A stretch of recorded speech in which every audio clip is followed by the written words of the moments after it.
guys ready for round two? Round two. Yeah. Excellent. So, do you guys remember what we did last time? A little bit, looking at the ingredients. Fermentation, yeah. Can you just recall maybe something that we did, like something that we proved in regards to looking at those? And you can look at your notes, it's all right. I mean, Salt slows the process of fermentation. okay, salt controls fermentation process. Water Absolutely. also slows it down. Absolutely. All right. We knew it. We noticed that big time. Yeah. Yeah. What else did we notice? Anything else? If there's no food, there's no fermentation. If there's no food, there's no. Absolutely right. We put a little yeast and a little water, and nothing happened. Right. So that's really key to understand too. And then we looked at the flour. Right. What do we see in flour when we started to make a lot of noise? We ended up doing what to it? Afterwards, we. That's our Miller. Yeah, we sifted it. Right. Yeah. What do we end up with? A style bread flour. I mean, I would not consider the bread flour that we're using today, but it would definitely be more refined in the process where we removed what portion of the wheat? The germ. Bran. The germ is very hard to remove. I'm not quite sure if we can actually do that in this sort of manual kind of thing. Sure. But you're talking about the right thing. Right. We mainly captivated the endosperm. Yeah. So today what we're going to do is we're going to do a lot of shaping, a lot of just let's see how the dough feels. Flavor is going to be something that we're going to discover next week. Today it's really just let's see what happens to dough as we sort of mix it. So I'm going to sort of divide you into little teams, and we're going to shape a ton of bagels. We're going to then cold ferment and hold them in the freezer. Usually hold them in the fridge overnight and process them the next day. We're going to sort of just extend that because obviously we don't have class tomorrow. We're going to freeze them, and I'm going to come in the day before I run the class, take them, put them in the fridge, let them slowly come back into refrigeration temperature, and then we'll finish them in the 85. That's good. So we're going to do a little tasting and a little bit of mixing. Yeah? You guys ready for this? Yeah. So I'm going to show you the control factor. And control factor basically means I want to set the standard, and then you guys are going to hopefully try to sort of feed it. How's that sound? Make sure what I need someone to do is as you pull these little things out, do not confuse it. It has to stay with this because otherwise if we start messing things around, visually we might not be able to tell what dough is what. We can maybe taste it, but right now, that's all the visual reference will be very clear when you pull something that we process and we don't start jumping things around. Yeah. All right, so we've got here, what's this? Flour. Flour, what's that? Salt. What's that? Yeast. Now, you know what that is. Say it. What do you think? That right there. Here, close your eyes, guys. Close your eyes. I'm going to put something in your hand and then just flick it real quick. It sounds this yummy.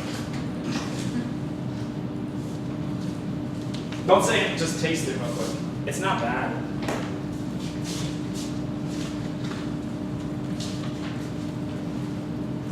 I just think that is. You.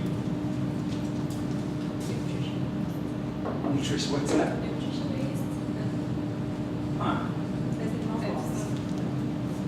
Yeah, it can be used as a deactivated yeast component, but it's not really that. You got it right, spot on. It's mothballs, right? When you eat mothballs with chocolate kind of deal, it sort of tastes exactly like that. Yeah, it does. You guys want to taste it too? Help yourself. So again, what does the mothball do to fermentation, maybe? What is the main component of it? Any idea? Would it add more like food for the yeast? Sweetener? Right, that's it, right? It needs yeast, needs sugar. As we sort of want to hold this thing in a long time in the freezer, we want to make sure there's enough nutrients for it to sort of develop. So what I got here is I got water. It's very cold because it's going to go into the freezer, so I don't want this stuff to start kick-starting right now. So I want to make sure we get mixing right away. So cold water. I set these mixers already up. All you got to do is, when it's your turn to mix, you can dump all the water in. And then these are clean. If we can just not get them dirty, we can just restack and just have water in it. Like one less dish to wash. And then I take all my dry ingredients, toss it over the top. Yeah? Yeah. First speed, second speed. It's really not so much about understanding time and terminology. What I want to show you is just gluten development. What sort of happens during that mixing process. So all you got to do is hit this top button, and it's going to do it all by itself. And if you're really organized, you take this and you put it right into the sink, and life will be perfect.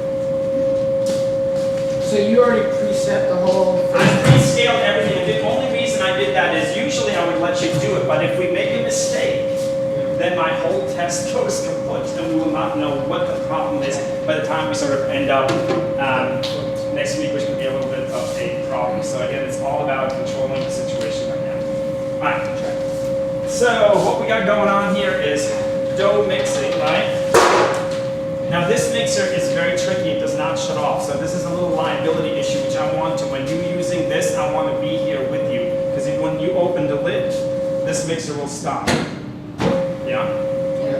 This one, you open the lid, it will not stop. You stick your hand in there and you can insert the bird, so just please be careful. Now, one thing I'm going to tell you is, that flour has been sitting in this room for probably about 2 months now.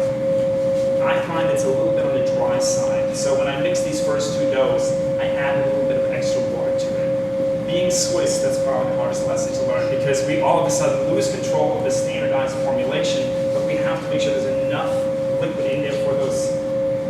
What are we trying to bind? You guys know? I know we're trying to develop gluten. We talked about that, all right? But what are you trying to bind? We want everything to be homogeneous. Homogeneous, absolutely. But you're trying to bind something. There's something in here that wants to sort of pull things together. Think of different applications that you do on a regular basis, especially in the pastry field, when you're cooking something. Something that pulls together as you maybe apply some temperature exchange. Oh, starch. Yes, absolutely. It's the starches that are starting to work. So right now, guys, open this, touch that open, and you can feel how dry it is. I'm going to have to add a little bit of water for that. It's really important that you get to sort of the feel for this. It's all about textural experiences. So it's pretty dry, right? Yep. So if you can just sort of like, yeah, you have to add the water between that first 4 minutes of mixing. If you do it later, it becomes very tricky to sort of get it done. Yeah. So this is going to mix another 2 minutes on this speed, and then it's going to go on to second speed and really start to develop gluten. We're just going to let this thing go because the machine will sort of take care of it. I might come back in a minute and just sort of look at it real quick. Yeah? Cool. All right. Next thing I want to do is let's deal with, you guys can pick one. Which one do you want to deal with first? Want to go this one or that? Want to go with this one? Yeah. So now, guys, you got to watch this. This always matches your formulations in the package. So this is the one we're working with. This one right here calls for a biga, and I'll deal with those pre-ferments maybe at the end of class, and we'll deal with it next time. Okay? We're going to taste it so you can see what it tastes like, but we might not have the time to sort of get into it. Today it's all about processing. We make all these doughs processed. Okay? So right now, biga, and then when you go to the last page, you know how we set up those little test sequences again? If we discover something, whether you like it or not like it, you want to document it. Go one back. It's right. No, back. Back. There, that way. So just match the picture to the documents that you're sort of controlling. Does that sort of make sense? So if you want to write something about it, you can write on the formula too as we're sort of working on it, but just, you got to document the stuff. Yeah, we can still add a little bit more water to that. So that means we're going to need to add water to all of them because they're all standardized. So that's where we're going to go. All right, next thing we're going to need to do is we're going to take this dough and turn it into bread. We're working with bagels just in case you're wondering. It has no, if we can make a roll with it, it's more about can we identify different flavor profiles by what we're sort of working with here. So bagel, it seems to sort of work well for me. So what I'm going to do is, we don't want to have too much flour when we're working with this kind of stuff. And what I'm going to use is I'm going to use a commercial dividing tool, and I would highly encourage you to do that too because it will expedite everything that we do from here on in. So I'm going to put a little bit of flour on here. I marked the machine. I need 3,600 grams of this for a divide 30 bagels. It's a European machine, so it's not like most Americans going 46s. So that's my divide. This is the one that I would have to do by hand. I'm just going to hold this real quick. And we're just going to put it over here for later use. We're going to take this guy. Compress it. This right here is what I call the circle of friends. Can you guys see this? Make sure you don't go beyond that, especially on that machine. Another machine might be okay, but with this one, you gotta make sure you keep it on the inside, otherwise we're gonna be in for an unpleasant surprise.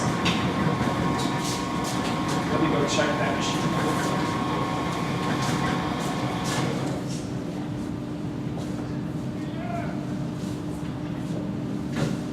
I'm gonna touch it.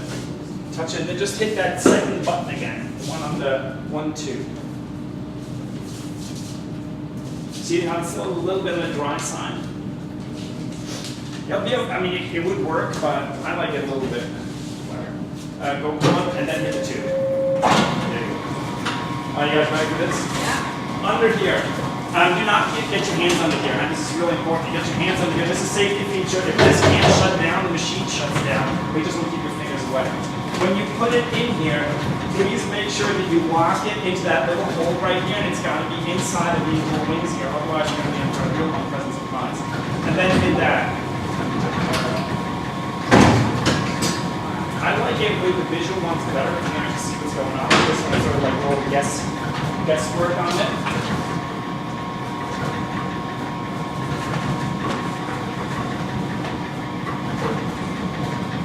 Yeah. So what we have here is a divided unit. What I want to do is, you gotta shape these. I mean, you can all have you handle this stuff. Press. Fold, fold, fold. Like this. Yeah.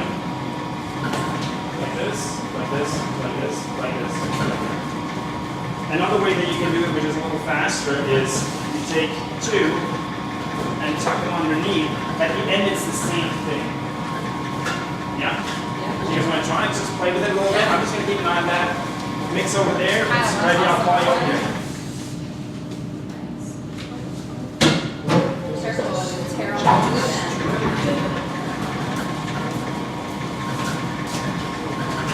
Chef, do we keep these edge pieces or we get rid of this?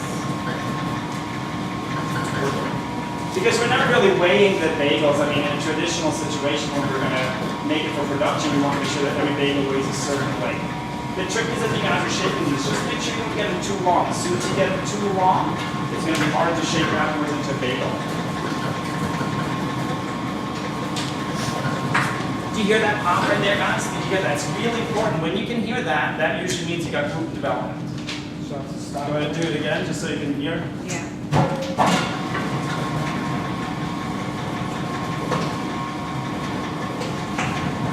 Yeah, you hear that little popping? Yeah. I mean, I hate to tell you what we call what it sort of sounds like, but you want to sort of pay attention to that in an auditory kind of way.